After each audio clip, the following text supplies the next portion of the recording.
Kumusta ka? At welcome sa Grow in Christ. Alam mo ba na bawat Kristiyano ay may spiritual gift? Hindi lang para sa mga pastor o worship leader ito.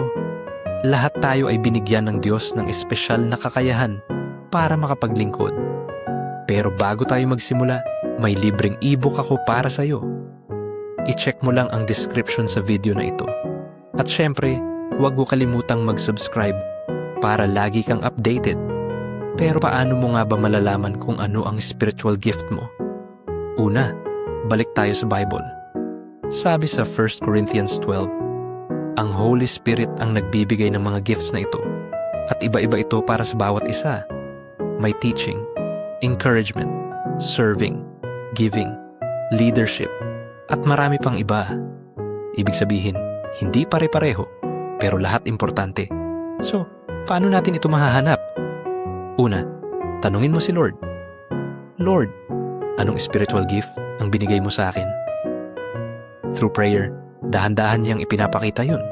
Minsan, sa tahimik mong quiet time, may maiisip kang burden para tumulong sa iba, magturo, or mag-encourage. Huwag mo baliwalain yun.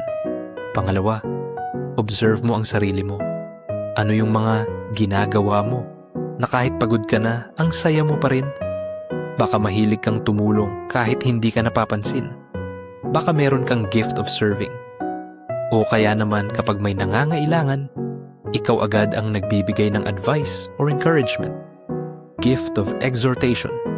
Pangatlo, tanungin mo rin ang mga kaibigan mong Kristiyano.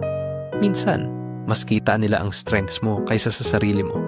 Baka may magsabi, ang galing mong magpaliwanag ng Bible ah.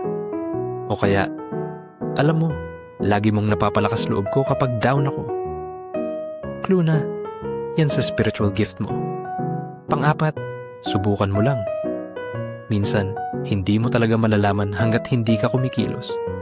Volunteer ka sa church, teaching kids, joining a small group, helping sa setup, or admin work.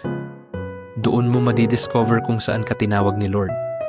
At tandaan, ang spiritual gifts ay hindi para ipagyabang, kundi para gamitin sa ikabubuti ng iba at para mapalakas ang katawan ni Kristo, ang church.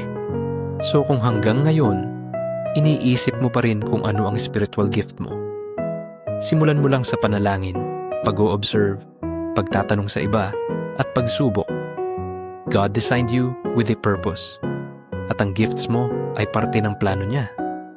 Salamat sa iyong panunood, at sana may natutunan ka sa video na ito. Palagi mong tatandaan na mahal ka ni Lord. Kita tayo muli sa susunod na video. God bless.